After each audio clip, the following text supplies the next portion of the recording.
நம்ம முன்னோர்கள்லாம் பாத்தீங்கன்னா நேச்சரை சார்ந்துதான் வாழ்ந்தாங்க. சூரியன் உதிக்கிறதையும் சூரியன் அஸ்தமிக்கிறதையும் தான் கணக்கு எடுத்துட்டு அவங்க வாழ்ந்துட்டு இருந்தாங்க.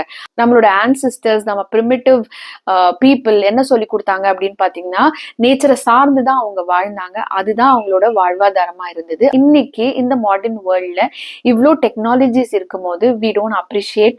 என்னைக்கோ ஒரு நாளைக்கு நம்ம ஹில் ஸ்டேஷன் போறோம், நேச்சரை பாக்குறோம், அப்ரிஷியேட் பண்ணணும். பட் அப்படி இல்லாம இந்த உலகத்திலயும் இந்த ஃபாஸ்ட் மூவிங் ஸ்பேஸ்லயும் நீங்க சன்னை பார்க்கலாம், ஸ்டாரை தேடலாம், அட்லீஸ்ட் நைட்ல தெரியுதான்னு. மார்னிங்ல சன் கிட்ட போய் நிக்க, செடி கொடிங்களுக்கு எல்லாம் தண்ணி ஊத்தலாம்.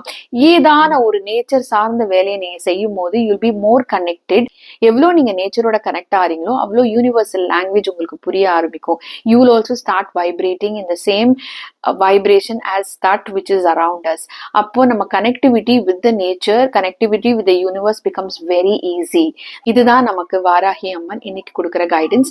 இதை நம்ம என்னெல்லாம் பண்ண முடியும் அப்படின்றத பார்த்து let us try and do what is possible. நம்மளால எதெல்லாம் முடியும் அப்படிங்கறத நம்ம பார்த்து ட்ரை பண்ணி let us follow the divine guidance that she has given us.